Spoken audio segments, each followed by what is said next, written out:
organization which started as an LCL consolidator has moved on to other verticals seamlessly and successfully. I would like to know more on how the culture of your organization has evolved over the last few years. I think one of the important aspects of our growth has been the culture of transparency.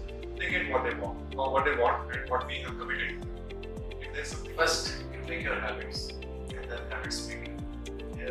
But continue to work during the winter, and so it changes your entire thinking about gratitude.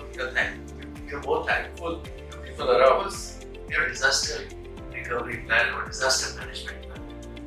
A lot of Japanese companies have a disaster management plan. And was there any forced innovation which happened? How was the technology enabled business continuity and growth for Team Global Logistics? I can say like he's calling us Steve Jobs. Of course.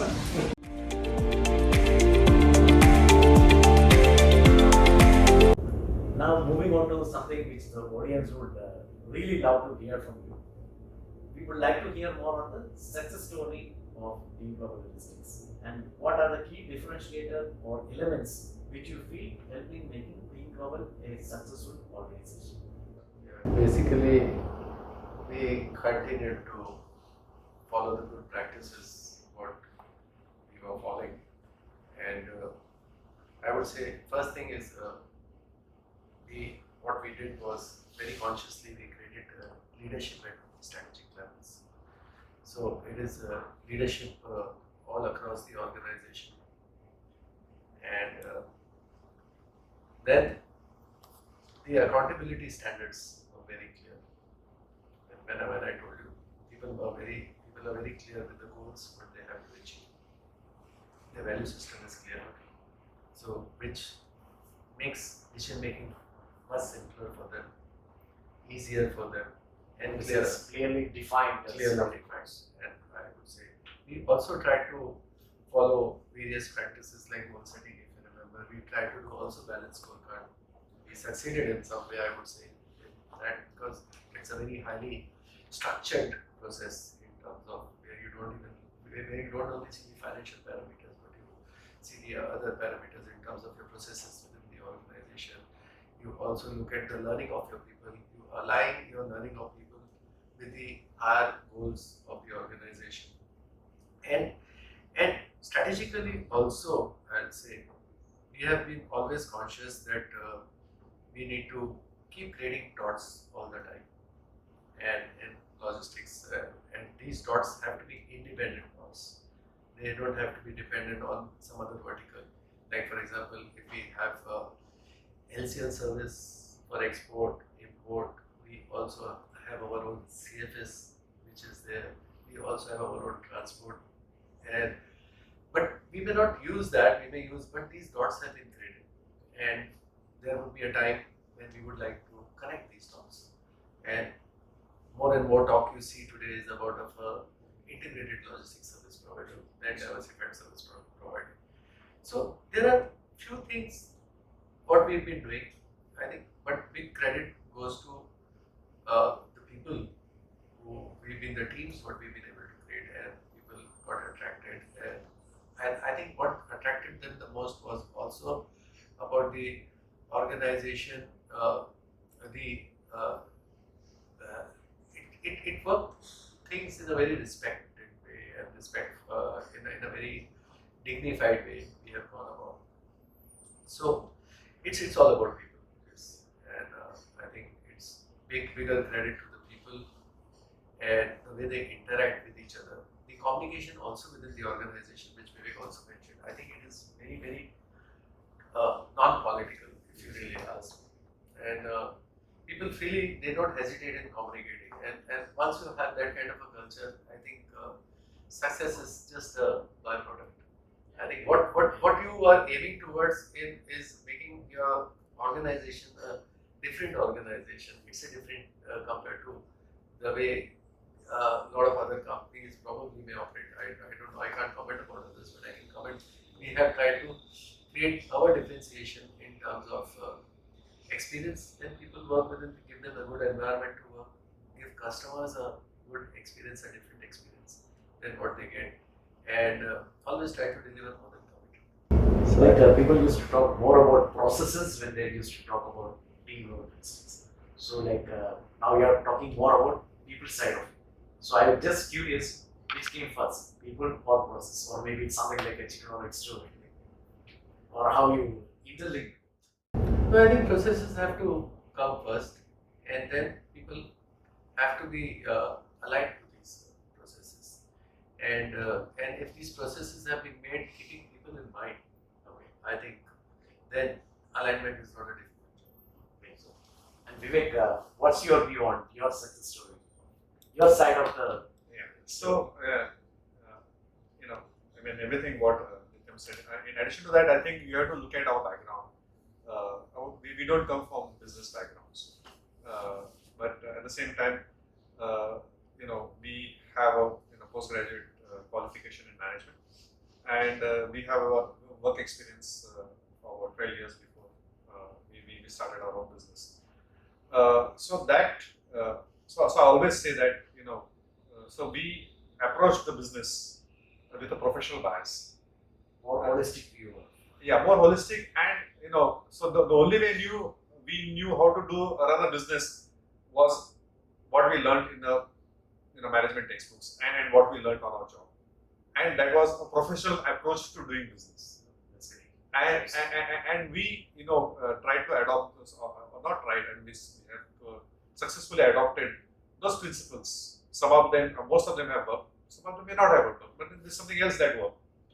So having a professional approach to business, I think really attracted also a lot of talent, because there are no dearth of good jobs. There are no dearth of well-paying jobs, but I think there is a dearth of good working environment, and I think that's what we offer to our people, and that you can see in our team. We have a very marginal employee turnover. People have worked with us for a decade plus. Some of people who joined us on day one of our organization still continue to work with us. That's great. So this approach, people-centric approach, having built processes with keeping people in mind, having treating people with dignity and respect, which also means professional dealings. That's a sophisticated word for it. Giving dignity and respect to people is also broadly termed as a professionally run organization. I think all this contributed into the success or the growth that you see for Team Global and our performance. So like one other point I could take from is that one of your strong educational background also helped in seeing a bigger picture and bigger canvas. It also helped to take things. Certainly. absolutely. And three things which I could derive from here, which people look at. One is they need a very clear sense of purpose. People within the organization. Secondly, they look at mastery. That is, they should have the skills. Okay. And to complete, if they don't have the skills should be imbibed in them, or they should be trained to get those skills. And third is the independence and autonomy, what they require. I think if these three things, three values which any organization can follow and give the employees the environment, I guess it's a every organization. That's great. That's great. I think these are the points which really make your organization as a great organization in logistics. Thank you.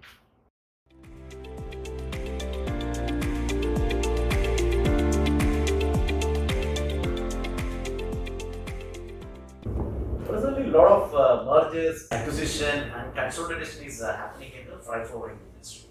I mean, what's your view on this? I think it is, we have to look at the entire, value chain in transportation business. So it all initially all started with the terminal businesses. There was a lot of shipping lines came into the terminal business. So you had APM terminals, you had sea land terminals, and then they merged when they came to go sea land. And PRO ports also had their own, terminal agency. So different ship lines were in terminal business, and they were independent terminal agencies also. Over a period of time, I think that was the first segment. There was consolidation. Then the second segment that got or has been seeing consolidation is the shipping lines. So shipping lines have been continuously, getting bigger and bigger by acquisition, through means of acquisition. So that is the second segment where we saw consolidation happening. And third segment, which you are talking about, is freight forwarding. Now, not every type of freight forwarding organization is the right candidate for consolidation. What is happening is when people are looking at scale, they are looking at global scale, and to a large extent, we have seen the consolidation happening in the global freight forwarding.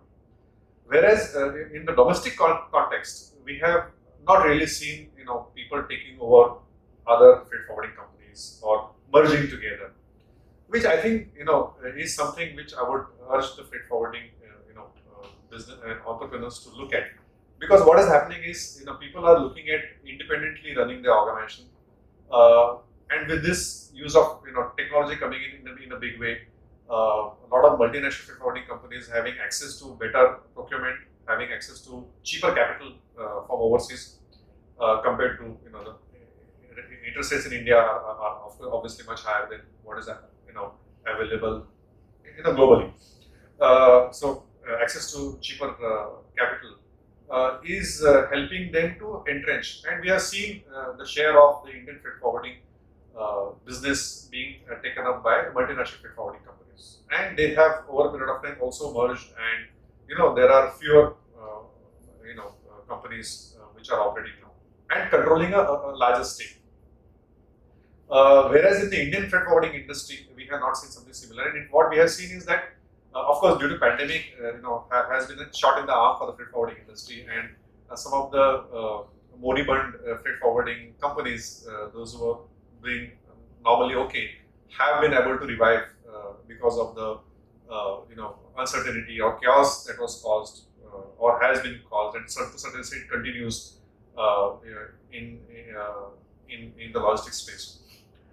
So either what will happen is going forward, either people have to look at merging to create larger entities and to be bigger, because a scale, I think today is the name of the game is scale, because with scale comes capital, with scale comes abilities and a muscle to procure at a cheaper rate, which are essential ingredients of giving a good quality service at a competitive price.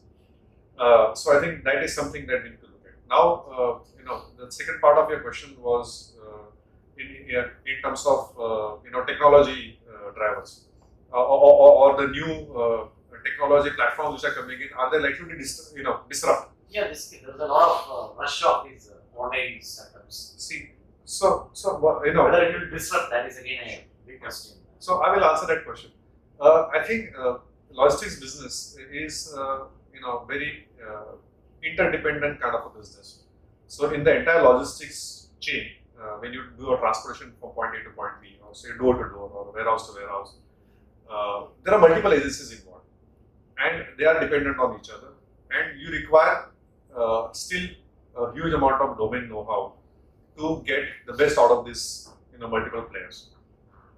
So what I'm trying to drive at is that fulfillment, in terms of what you commit to your customers and ensuring that gets delivered, can only come with experience and can come with deeper understanding as to how this industry works, how the various segments of logistics work. That gives an ability to a logistics service provider to give a seamless service. Technology platforms which are purely technology based don't have the expertise or don't have the domain know-how to do the other part of the transaction, which is the fulfillment. So if you ask me, they will be for pure technology platforms. I don't think they may not be able to create disruption. But disruption will come from where? From forwarders who are better digitally equipped. So because what is happening is organizations globally want to interact, especially after the as an aftermath of pandemic, they want to interact electronically with your customers. So your customer touch points are becoming more and more electronic, and a digital freight forwarder is somebody who has the capacity, who has the technology at his disposal, and who uses technology extensively in their day-to-day working, and who has the scale, to deliver what he is committed in terms of fulfillment. As a combination of that, those large digital freight forwarders will slowly and steadily eat away into the business of a traditional freight forwarder. I mean, this is what is my assessment of the future. So basically, that integration of multiple processes or different segments, that can be a challenge. And who is able to achieve this, technologically becomes a digital forwarder, and he will score over the rest of the world. So that may be slowing down the disruption part of it, I would say, maybe. Or one who achieves this faster becomes the disruptor. Great, that's a great answer. I think if Mr. Nitin wants to add something.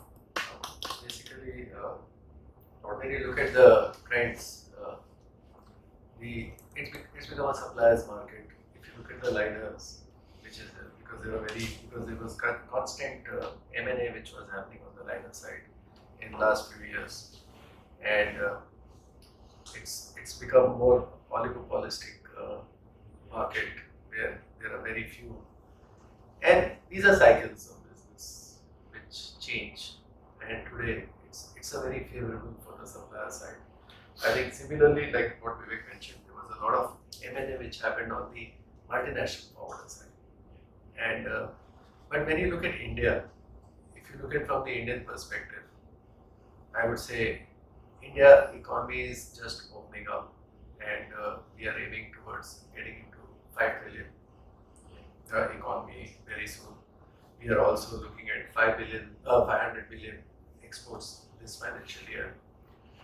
I think the nature of Indian economy is it's fragmented and it is unorganized.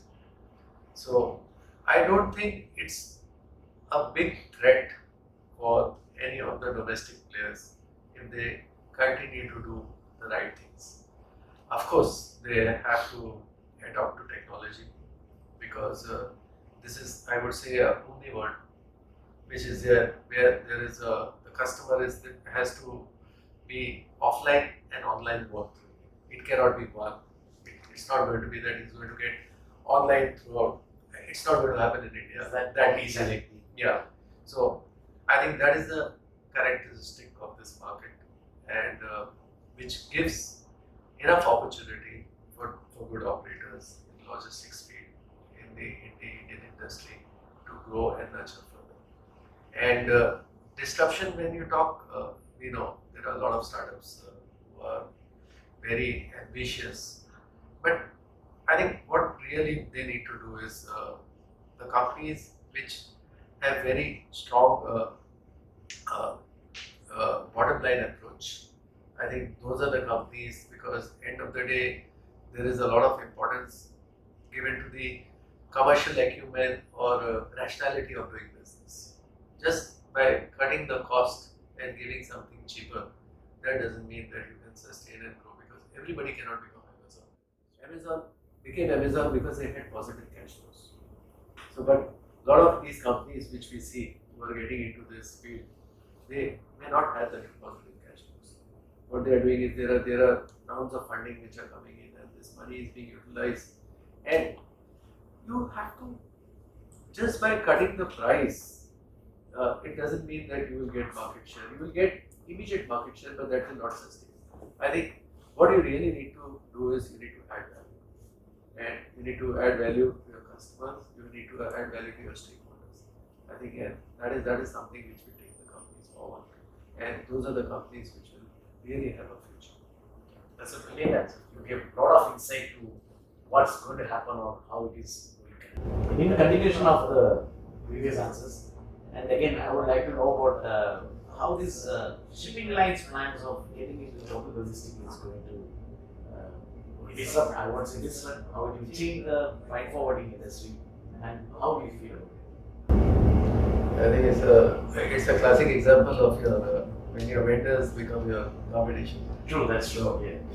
But I don't see that as a threat, if you really ask me, because I think more the merrier, and only thing is it will get some competition which is more organized, a competition at a scale.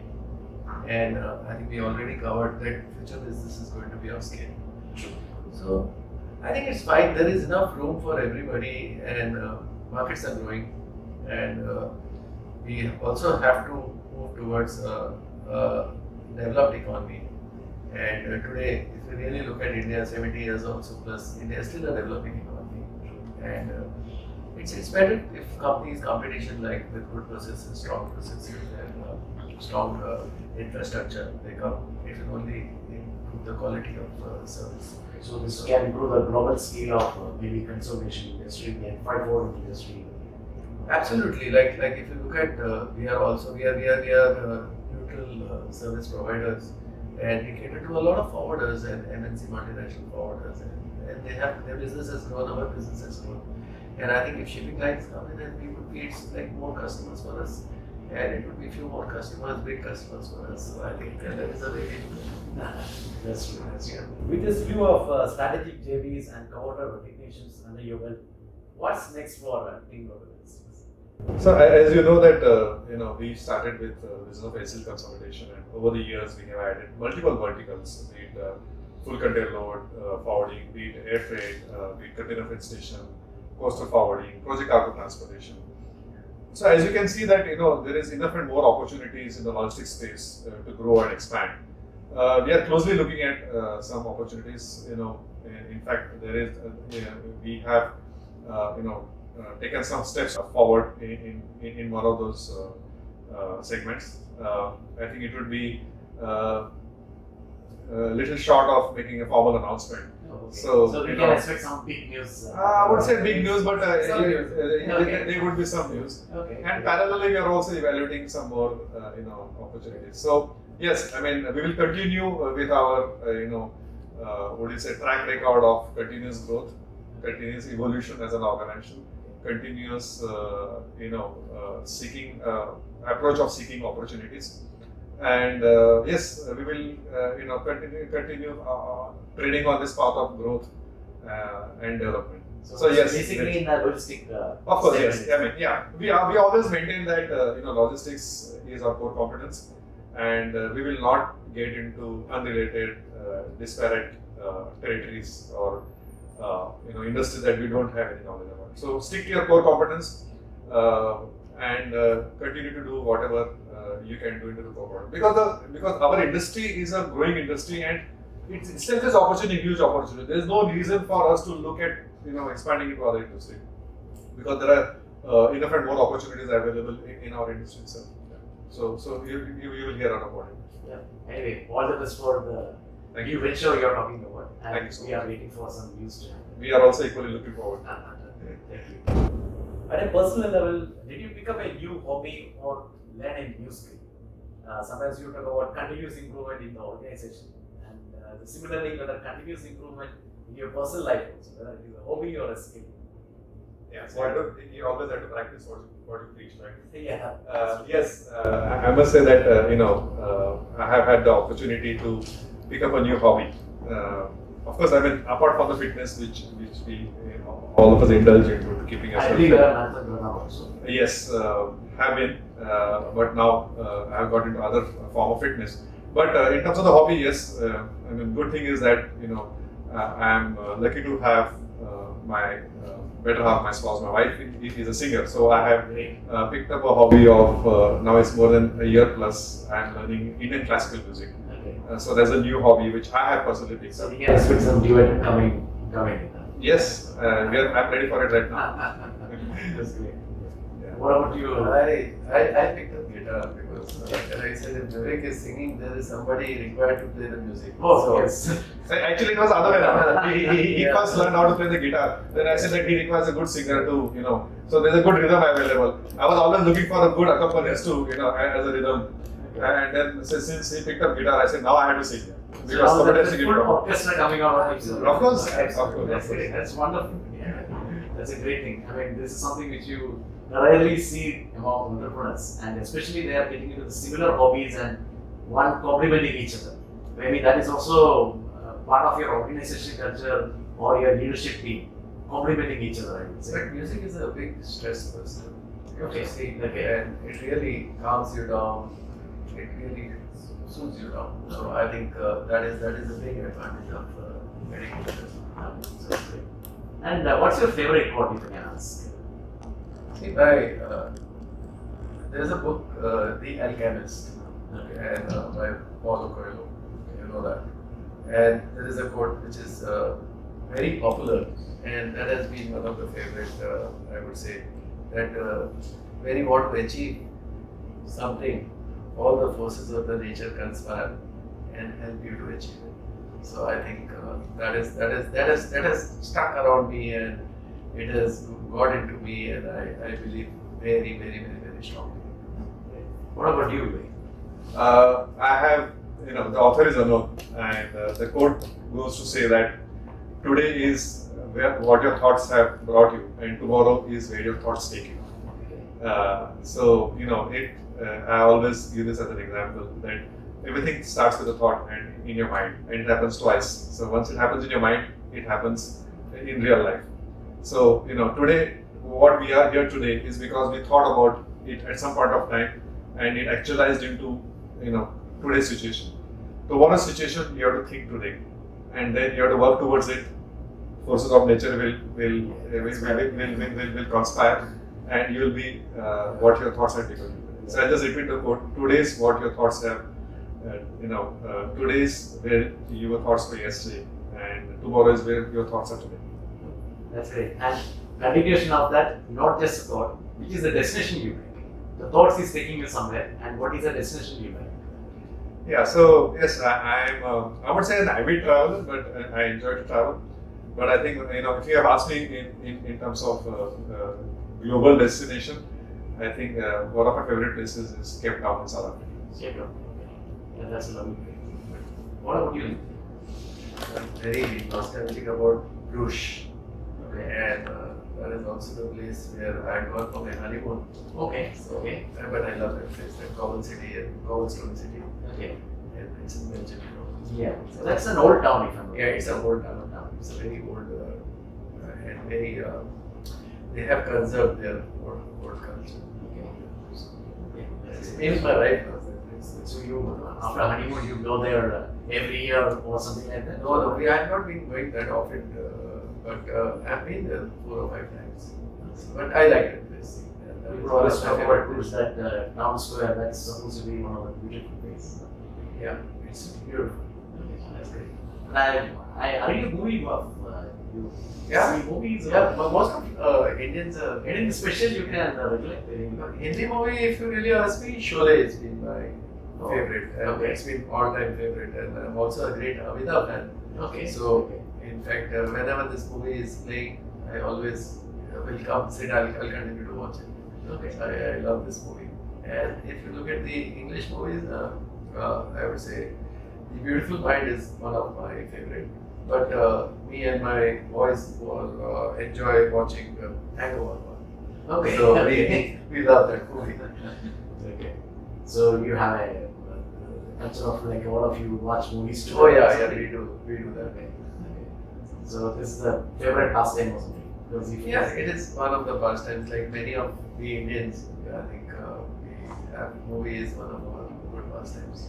These days it's not that common to have kids around and watching a movie together with their father. So it seems like everybody is interested in. Oh yes, we do that. That's great. What about you, Vivek? Yeah, so I am essentially a fan of action movies, Okay. detective movies, mystery movies, Okay. and of course we also as a family we watch a lot of movies together. Especially we as family we like to watch mystery movies together. If you ask me my favorite movie, of course they don't make those genre of movies anymore. I'm a big fan of Western movies, Okay. and one of my favorite movies has been The Good, Bad, and Bad Game. So Okay. that's one of my favorite movies. Okay. Yeah. And I think another, I like some period films, and I think another film that I can say is Casablanca. Okay. Yeah, so that's one of my. These are all Western movies. Yeah. So it's not Casablanca is not a Western movie. It's based on Second World War, but it's more of a love story and with the background of Second World War, and it's set in Morocco, Casablanca. It's a nice theme, and these are two of my favorite movies. After now, it's food. Which is your favorite food? Yeah, so the recent development has been that I've become a vegan Oh, wonderful. for last 3 years. 3 years, huh? Yeah, Okay, and great. whatever. Yeah, so then your choices get limited by the vegan ingredients. But I am a I like to experiment with food. I like to try different styles and types of foods. So nothing favorite as such, but I think what goes light, and light on stomach and easy to have, and also has a great taste is Asian food. So I mean, if you have a spread of different cuisines, I would my first preference would be go for the Asian food. Okay. And what about you? See, by default, I've become a vegan because my best friend partner is a vegan. My life is more or less a vegan. Okay. So, but my favorite food is rajma chawal. Oh, I'm a typical Panju. Okay. If you ask me, and that I love it. Okay. It's really easy. You speak Punjabi language also? No, I understand. Okay, okay, great. But food you love? Food I love. Yeah. Okay, great. Great, Nityam, great. Thank you, Vivek. It's wonderful to interact with the both of you. It was really a pleasure. And thank you for sparing your time. And Shan, thank you for sparing your thoughts and for the leadership sides, which I'm sure the audience of Logistically Speaking would love to hear. Likewise. Thank you very much. Thank you so much. It was a pleasure. Yeah. Thank you so much. Thank you very much. See you soon. I hope you all enjoyed today's episode. I want to thank each and every one of you who has supported this initiative and encouraged us to keep going. I also take this opportunity to thank my crew, Mr. Farid, Basha, Ashwini, Prathamesh and Suraj. As always, we will be back with another exciting series very soon. Till then, I hope you all stay safe and stay well. Thank you very much.